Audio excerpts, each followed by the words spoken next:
पूर्णिया से एक बड़ी खबर आ रही है। शुक्रवार को फिर से सांसद पप्पू यादव को व्हाट्सएप के जरिए एक धमकी मिली है।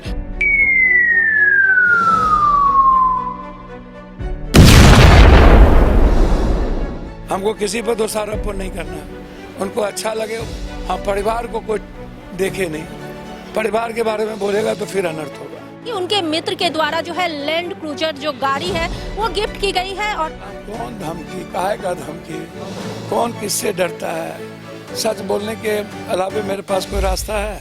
लेकिन ये तो पप्पू यादव के अपने तरफ से की गई सुरक्षा की व्यवस्था है, लेकिन केंद्र और बिहार सरकार इस ओर बिल्कुल ध्यान नहीं दे रही है।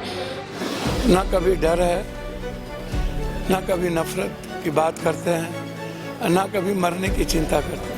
कि उन्होंने कहा कि हम किसी पे दोषारोपण नहीं करेंगे, हम सच के साथ रहेंगे, लेकिन हाँ, परिवार पर अगर सवाल खड़ी होगी तो फिर दिक्कत हो जाएगा। झूठ का साथ देंगे नहीं। देश और लोकतंत्र बचे, इसके अलावा इंसानियत बचे और क्या कहा। लोगों की मदद आम लोगों के बीच रहते हैं, कोई लेना देना नहीं। सच बोलने के लिए 1 लाख मरना मंजूर है। सबसे बड़ा सवाल यह खड़ा होता है कि एक सांसद के तौर पे पप्पू यादव जी को जो लगातार धमकी दी जा रही है, ऐसे में अगर सांसद की सुरक्षा पर चूक होती है तो इसका जिम्मेदार कौन होगा? Pappu Yadav enjoy your last day, ये भी कहा गया है। हेमंत सोरेन जी और अरविंद केजरीवाल ने कितना बड़ा गुनाह किया था कि जेल भोग ली, कितना जेल भोगे आप बताइए ना। मरवाने की कोशिश, राहुल गांधी जी पर हमेशा हमला, इनका तो एक ही काम ही है, मरवा दो सब। बता दें कि बाबा सिद्दीकी के हत्या के बाद जो है ये धमकियों का सिलसिला जारी हुआ है और ये धमकियां लगातार दी जा रही है। पूर्णिया से एक बड़ी खबर आ रही है। शुक्रवार को फिर से सांसद पप्पू यादव को व्हाट्सएप के जरिए एक धमकी मिली है। यह धमकी है कि आखिरी 24 घंटों में तेरी हत्या कर देंगे हम, और हमारी साथी की जो तैयारी है वो पूरी है। इसके साथ साथ जो है लॉरेंस बिश्नोई को हैप्पी बर्थडे विश भी किया गया और साथ ही साथ Pappu Yadav enjoy your last day, ये भी कहा गया है। हम बता दें कि बाबा सिद्दीकी के हत्या के बाद जो है ये धमकियों का सिलसिला जारी हुआ है और ये धमकियां लगातार दी जा रही है, कभी पोस्ट के द्वारा तो कभी सोशल मीडिया के द्वारा। हम अभी मौजूद हैं पूर्णिया के अर्जुन भवन में। आप देख सकते हैं कि हमारे पीछे जो है सांसद जी जो है अपने कार्यकर्ताओं को जो है खाना खिला रहे हैं। हम उनसे भी बात करने की कोशिश करेंगे जो इस धमकी के बाद क्या स्थिति होती है। लेकिन सबसे बड़ी बात है, इस तरह की धमकी आना, ये लगातार 20वीं बार इस तरह की धमकी आना या कोई आम बात नहीं है और कहीं ना कहीं प्रशासन और सरकार को इस तरह ध्यान देना चाहिए। सांसद जी से बात कराने से पहले हमारे यहाँ उनके कुछ कार्यकर्ता हैं, उनसे भी बात करते हैं। जी आप बताएं, लगातार सांसद जी को धमकियां मिल रही है, क्या कहेंगे इस विषय में? क्या लगातार सांसद जी को धमकियां मिल रही है, आज भी धमकी दी गई है कि 24 घंटे में तुम्हारी हत्या करा देंगे, क्या कहेंगे? गलत है, इसमें गलत है, गलत है। सुरक्षा मिलनी चाहिए, सुरक्षा मिलना चाहिए, बिल्कुल। जी बताइए क्या कहेंगे? लगातार धमकियां मिल रही है, यहाँ तक कि आज धमकी मिली है जो 24 घंटे में हत्या करा देंगे, क्या कहेंगे? देखिए, ये तो सबसे बड़ा सरकार, इसमें सबसे बड़ा दोषी पाया जाता है, क्योंकि जो सरकार आवाज़ उठाता है 56 इंच का मेरा सीना है, तो यहाँ पे तो उसका देख रहे हैं 1% भी कोई सीना नहीं है, क्योंकि सत्ता बहुत बड़ी ताकत होती है और सत्ता में रहते हुए किसी ऐसे सांसद को जो जन जन की नायक है, जो कि समाज सेवी है, हर परिस्थिति में वो दुखी लोगों को और पीड़ित लोग के साथ खड़ा होता है, उसको अगर धमकियां मिल रही है तो इसमें सरकार की सबसे ज़्यादा कमी है। इसका जिम्मेवार हम सरकार को ही देते हैं, क्योंकि उसी के बढ़ावा से ये हो रहा है। अगर सरकार चाहे तो 24 घंटा के अंदर में सारा चीज़ ठीक हो सकता है। बिल्कुल, आम जनों के नेता है पप्पू यादव। अभी भी आप देख सकते हैं जिस तरह धमकी मिली है, लेकिन इसके बावजूद भी कार्यकर्ताओं से ये घिरे हैं, कार्यकर्ताओं के बीच बैठे हैं, उन्हें खाना खिला रहे हैं, उनसे बातचीत कर रहे हैं। हमारे साथ और भी लोग यहाँ पे मौजूद हैं। हम एक सांसद को लगातार इतनी धमकियां मिलना ये इतना ही आसान नहीं। आ पाइए, हमारे साथ और भी लोग मौजूद हैं, हम बात करेंगे। लगातार इतनी बार धमकी मिलना और केंद्र सरकार या राज्य सरकार इस पर ध्यान नहीं दे रही, क्या कहेंगे इस विषय में? कि सरकार की जिम्मेदारी है, उनको जिम्मेदारी समझना चाहिए। रही बात धमकियां से हमारे सांसद थोड़ा डरने वाले हैं, बेखौफ है, बेनिडर हैं, बेबागी से काम करते हैं, दिन रात लगे हुए हैं, इसमें कोई दिक्कत नहीं है। रही बात आपका जो सुरक्षा की मामला है, केंद्र सरकार को संज्ञान में लेके इसकी जिम्मेदारी उसको वाकई निभाना चाहिए। अब वो नहीं कर रहे हैं तो अब सरकार का क्या मानसा है वो बताएंगे। अच्छा, विपक्ष ये भी कर रहा है कि इस तरह की धमकी लगातार अफवाह है या खुद से ये दिलवा रहे हैं। कौन विपक्ष कह रहे हैं? अब विपक्ष का कहना है वो उस पर हम कुछ नहीं कहना चाहेंगे। अब वो अफवाह कर रहे हैं तो अब कहने दीजिए उनको।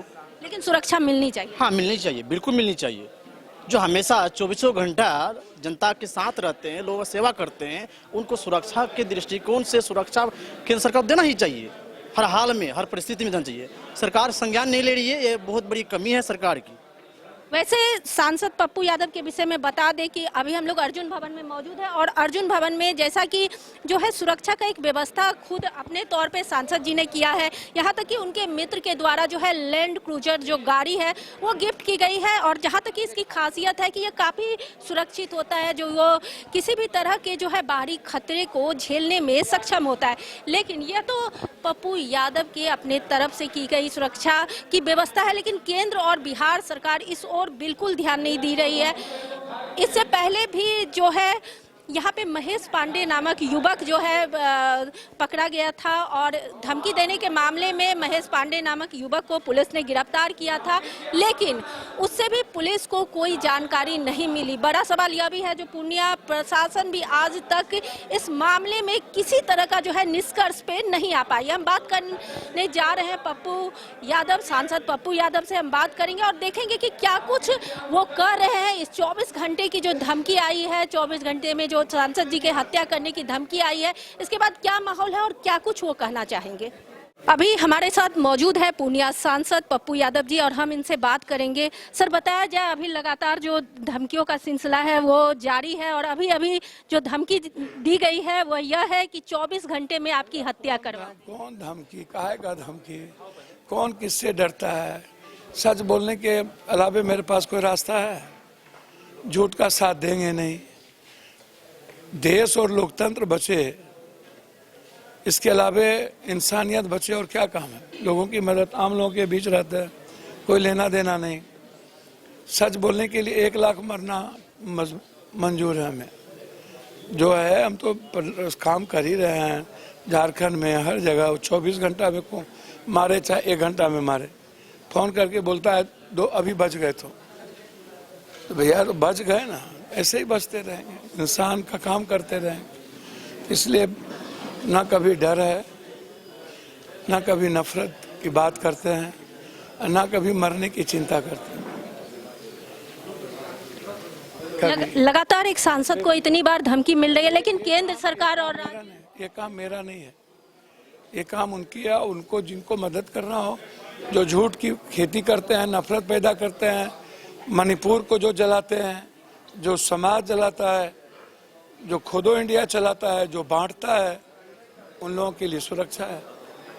उनके साथ रहेंगे। हेमंत सोरेन जी और अरविंद केजरीवाल ने कितना बड़ा गुनाह किया था कि जेल भोग ली? कितना जेल भोगे आप बताइए ना।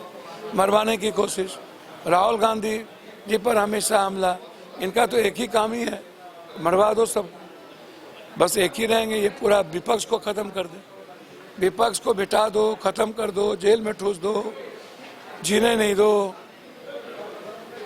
ये सबको खत्म करके, डेमोक्रेसी खत्म करके जिंदा रहना चाहते। क्या सांसद के बतौर सांसद आपकी सुरक्षा में अगर किसी तरह की चूक होती है तो इसका जिम्मेदार केंद्र और राज्य सरकार होंगे?